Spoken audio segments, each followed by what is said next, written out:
You know, I've been trying to figure the SEC out for a while, and I keep telling you guys, and you guys think I'm off my rocker for some of the things I say sometimes, but I just finished doing the weekly teleconference call. This is my 6th year here. Outside of some of you guys in this room, the only 2 other cities that have ever asked me a question, Arkansas and Lexington. When I tell you that the media markets in our cities don't pay attention to our sports, and that's one of the reasons that the opinion has been out there forever and ever that this league's no good, that's what I'm trying to tell you. It's embarrassing. It's an absolute joke that in the Big 12, I used to answer questions, whether we were playing Oklahoma State or Texas A&M, it didn't matter. I'd have to answer questions from every media person. They'd run out. And even the Big 12 had a person that worked in their office that wrote stories for their website every week that he'd jump in and ask questions to. I can't remember his name right now. Wendell. Tremendous guy. Tremendous guy. 6 years here. I've answered your questions, and I've answered questions for Jerry Tipton and Bob, Bob Holt. That's it. I've never answered a question from anyone from Baton Rouge. That's not true. I answered, what's his name, used to cover them. I met him back in the day when I was in the Big 12, and he ended up moving there. From Ole Miss, Mississippi State, Vanderbilt. It's unbelievable to me. And this has nothing to do with my team. But you would think that this year, as good as our league is, that there'd be unbelievable interest in asking different coaches about their teams. But so be it. What we got? I'm just telling you. It's when you're trying to build basketball at an SEC school, it's frustrating when the league is this good and the people that connect our sports with the fans don't cover it. It's frustrating. Frank, Hassani and Justin were just in here saying they had a players-only meeting yesterday. What kind of reports have you guys heard out of that, and are you in favor of the guys kind of getting together like that? Yeah, good. Hopefully they kumbaya'd and drank some hot tea, and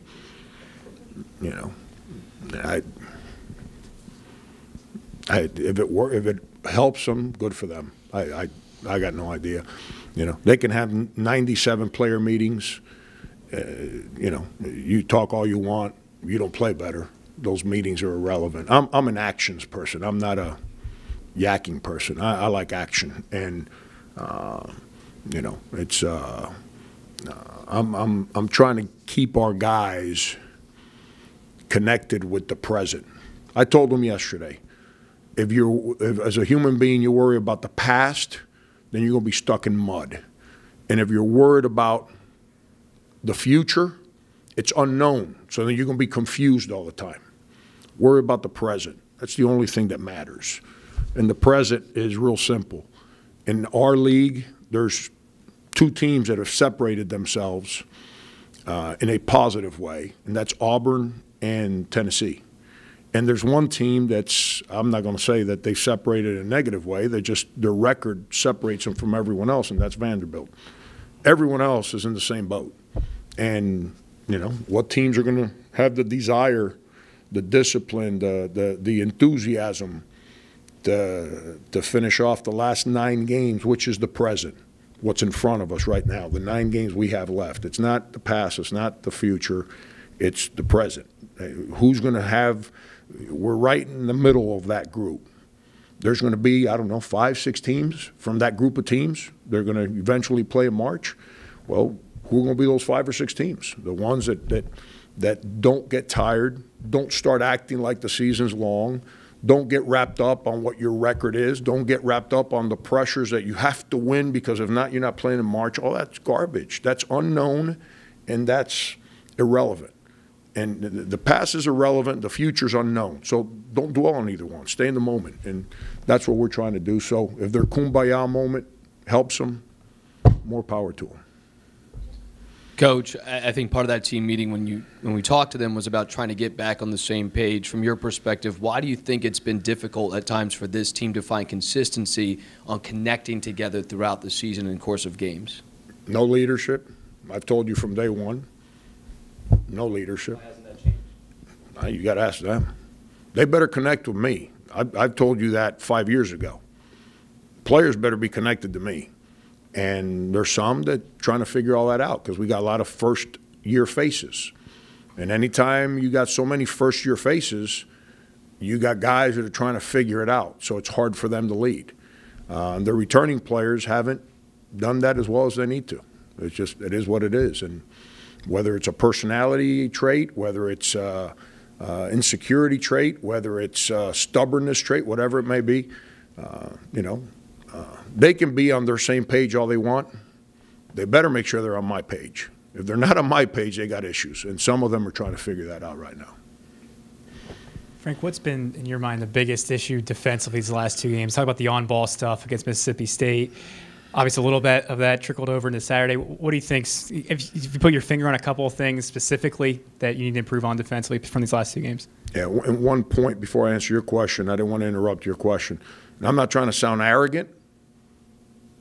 They need to be on my page because not too many of the guys in that locker room have had anything to do with the successes of the past 3 years. None of them, okay?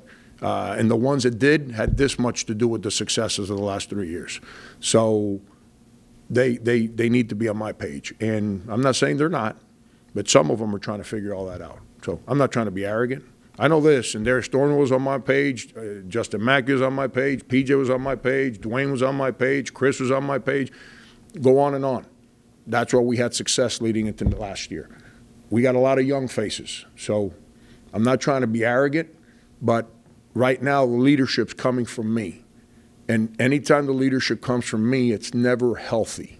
It's hard to be consistent as a team when it's coming from the coach. The coach has to teach guys what it takes. The coach has to create the environment for the culture that he wants his team to be about. Then it's up to the players to buy into what the coach is selling. And then it's up to the coach to help the guys that are trying to figure that out. We got guys still trying to figure it out. The problem would have been solved quicker. They wouldn't be sitting here telling you. They're being honest with you. And, but leadership's been, I don't think I've ever sat here and said we got great leadership. We've been searching for it. Texas A&M, it wasn't our defense. They're real good. We had no answer for them. They're just, on that day, they were just a lot better than we were. There's no other way I can word it. And if you look at their team before the injuries and the suspensions, look at the teams they beat and how they beat them. It's scary how good they can be. And we have beaten them the last 2 times we played. That same core group of players. So I'm sure they were not real happy with the fact that they lost their last 2 to us, and they came at us from the jump ball. And they played high-level basketball, and we weren't great, but they were just better than we were. We were a little better in the second half, but we had no answer for them. Mississippi State,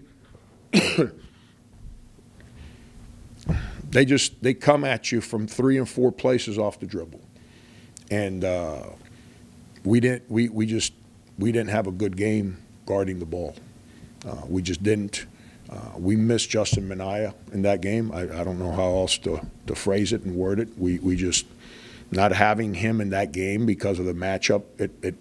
It hurt us. I wasn't happy with how our defense played against Mississippi State. I was not happy about it. I was not displeased with A&M. They were just real good. We could have gone in there with last year's team and they played like that. I don't know if we could have beaten them then. They came at us. There's really nothing we could do on that day. Frank, outside of the obvious two-sport thing, how do Evan Henson and Bruce Ellington compare to each other? Yeah, they bring an enthusiasm. an enthusiasm for basketball that's fun. You know, they're just excited to go out there and play basketball. It's which is, as a coach, what you're looking for. Don't complain. Don't ever whine. Don't ever make negative faces or negative body language. They know that they don't have all the preseason practices, so they come in like a sponge. They just want to know what you got to say so they can try and do it better. And then they bring that football toughness. You know, both guys, if you ask both of them, their love is for basketball, but they're good at football.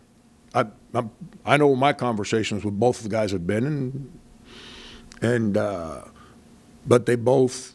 It's not that they don't love football; it's just basketball's a sport that they first played, and but they're both really good at football, and you know, Will thinks the world of Evan, and so do I. You know, there's a reason we both agree on that. He brings a relentless enthusiasm every day that's fun to be around. You know Mike's teams going all the way back to your time in the Big 12. How do you prepare this specific group for what they do, not only with the pressure, but also their ability to score? It's Mike doesn't get – everyone pays attention to their trapping and pressing and all that, and they're good at it. He's never gotten the credit he deserves for how good they are on offense. They're always amongst the country leaders in assists, which to me means that's like a great thing, because that means your team doesn't play one-on-one basketball. They share the ball. He instills unbelievable confidence in his players, and you can tell by the way they play offensively that they have tremendous confidence in what they do. And they attack matchups. They know who they want to go after, and they just put you in action. And as soon as they get the matchup they're looking for, they go at you. And but they're always amongst the country leaders in assists. This team has, you know, 3 seniors at the 3 perimeter spots. And is Beard a senior yet? He might be like a 7th-year senior. He's been there forever. But Beard, Macon, and Barford, and they're coming at you. They all 3 guys do a great job of passing. If you're late on a coverage, they pass. If you're late on them, they all jump up and score. They all, you know, if you switch a screen, they're great at attacking your bigs or the matchup that they're looking for.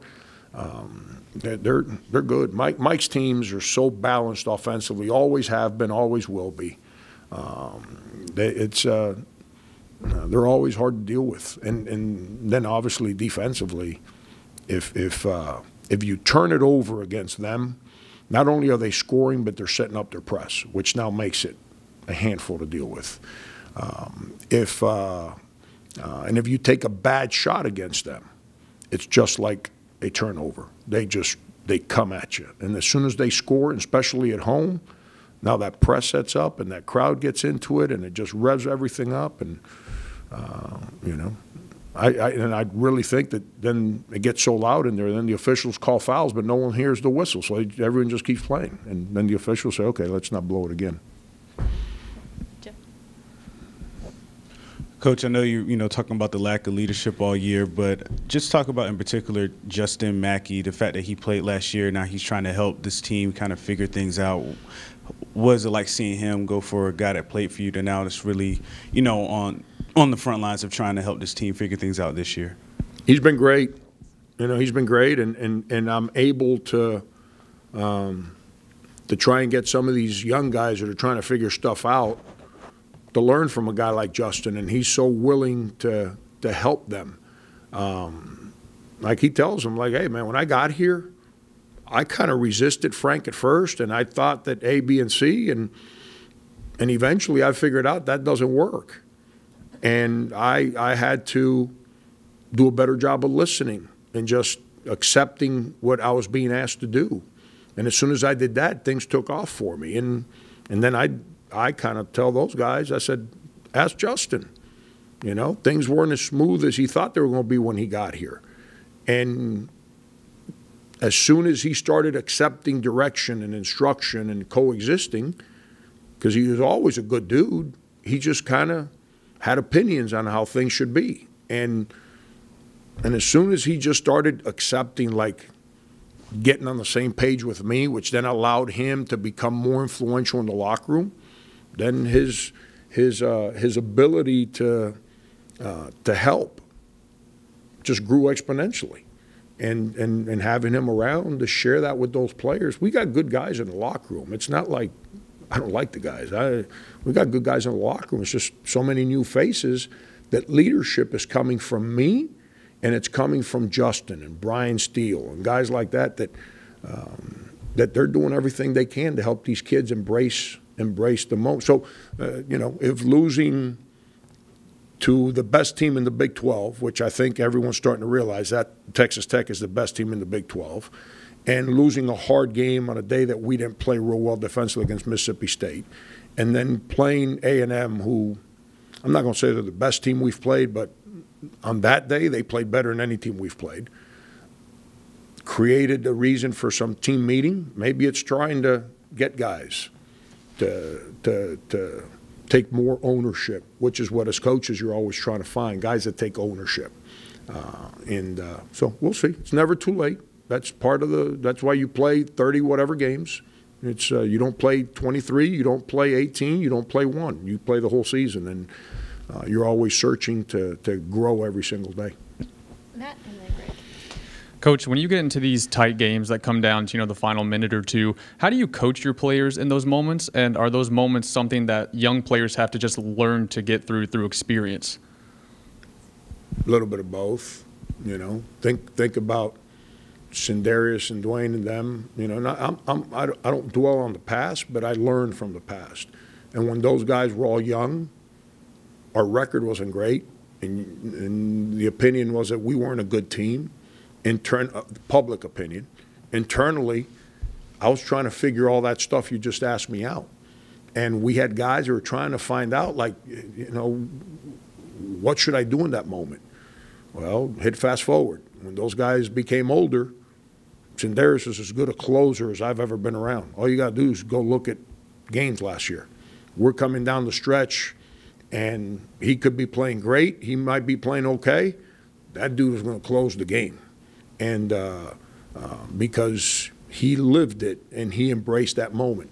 That's what we're trying to find right now is when we're in those moments, who's going to make the defensive play and who can we trust on offense to go make the decision or have the courage to put him in space so he can then be aggressive to go make the play for himself or his teammate that's going to help us win the game.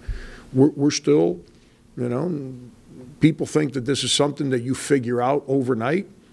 Not when you have so many new guys. You're always trying to figure all kinds of stuff out, and we've had moments this year where Wes Myers at Florida, he closed. He made plays. He made the one-on-one. He made the drive for the floater. He made the drive and dropped it to Chris for the dunk. He made the three. Those are the plays coming down the stretch that he made. So he closed. Against Mississippi State, we couldn't close. We didn't have anyone be willing to step into that moment. Against Texas Tech, we didn't have anyone willing to step into that moment. At Tennessee, same thing. We didn't have anyone step into that moment.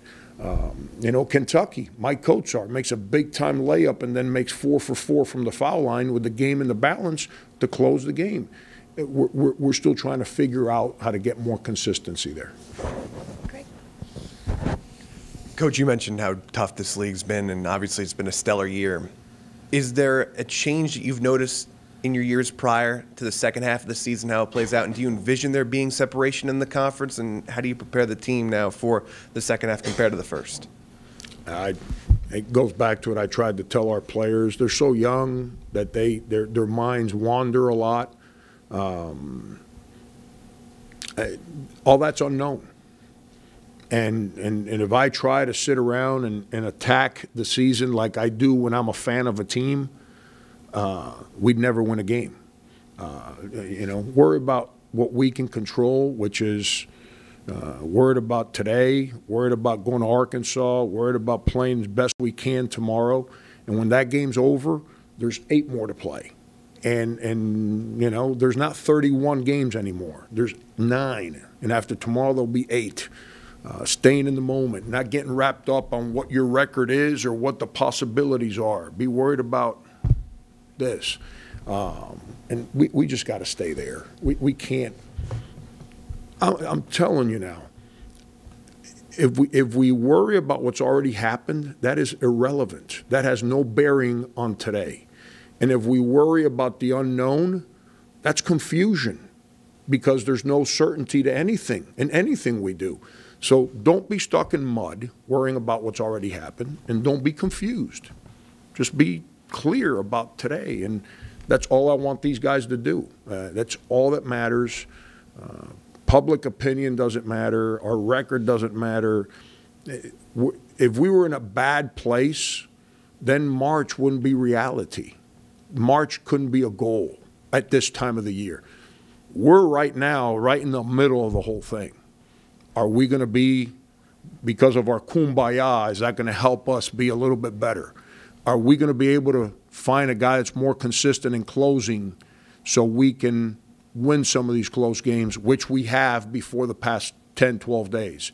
Are we going to be a little better defensively like we were 2 weeks ago? All those things. Stay in the moment and take care of that. And then whenever you get to the finish line, then the future's not unknown anymore. Then you know what it is, and you deal with whatever's in front of you. Talk about a guy, finding a guy consistent in closing. How is it more challenging when maybe your most, not the right phrase for this, but your most proven offensive player is a post player as opposed to a ball handler? You talk about Sindarius and Dwayne; those guys could create. Mm-hmm. Chris Silva has to get the ball in the post. How difficult does that make it in terms of closing and finishing games? Yeah, it makes it hard. It makes it very hard. It's like if Nick Foles would have only completed 4 passes yesterday, what would have happened? If they had no confidence in Nick Foles yesterday, so they just would have run the ball every single down, how would they have scored what they scored last night? How'd they score 41?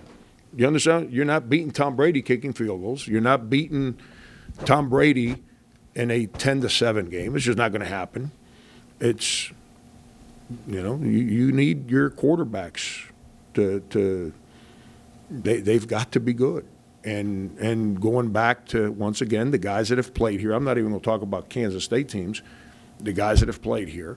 When we first got here and we were real young, and I kept telling you guys, our point guard play is not what it needs to be. I'm playing Dwayne Notice and Sindarius Thornwell, 2 guys that have never, ever played point guard at any level, playing point guard in high major college basketball games. It's going to be okay. They're learning. Well, now you hit fast forward. Now you got PJ, who is now in his 2nd year as a point guard in the SEC, who understood, embraced, grew. You had Sindarius and Dwayne, who had spent 3 years playing point guard. Now you got 3 guys on the court at all times that think like point guards. So now you got closers. Now it's easier to do some stuff. We're trying to figure all that out. We haven't been great at it, but we haven't been pathetic either now. I'm telling you, if we've been pathetic, we would not be sitting here talking about being part of the group that's got a chance to move forward. We'd be on the outside trying to figure out how to survive for another day. We're not in survival mode right now. We're right in the heart of the whole thing. It's how do we handle it moving forward determines where the future will determine. But that's and Chris is still a developing offensive player. He's not the finished product offensively. He's worked his tail off and he's helped us get to the place that we're at right now. We need more from him. He hasn't played great the last 3 games. Since the Kentucky game, he hasn't had very good offensive games. We need him to play better. Anybody else? And that's a responsibility that he's trying to accept for the first time in his life. Guy scores 12 and 8. Last year's team, he was celebrated. Now he's being asked, like, that's not good enough. You got to do more. It's the first time he goes through that. So, you know, it's all part of the growth.